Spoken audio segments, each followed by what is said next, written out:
Pode ir? Pode. Agora?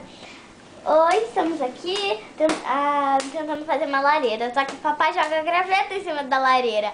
Aí ela não vem. Fica um foguinho pequeno. Olha lá a lareira do papai.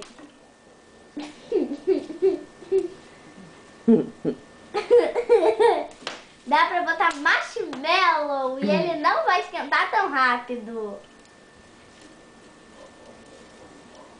Luiz Carlos, como sempre, se comunicando com o mundo.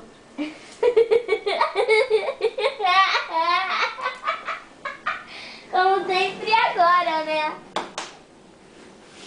Gato, cuidado, essa droga espirra no olho.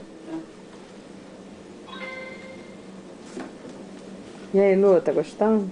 Tô, né? Mas papai, né? Coitado, né? Ele não sabe fazer lareira. Ele não deixa a lareira subir.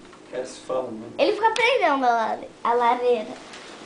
Mas pelo menos tá um quentinho gostoso. E não aquele frio que a gente passa todo dia. Agora vai. Agora vai. Chata pra caramba. Agora vai. Acho que agora vai, né? Faz marshmallow, pai. Não, mas nem marshmallow, Luiz. Gato, chega de madeira, gato. Marshmallow, os gravetinhos. É.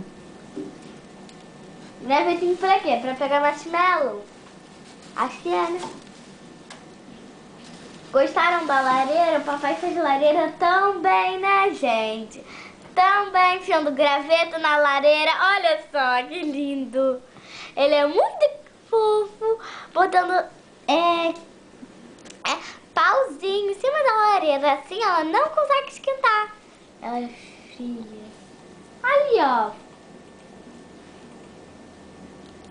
Pequeno pau, né? Pequeno, não vai fazer nada com a lareira. Aí, ó.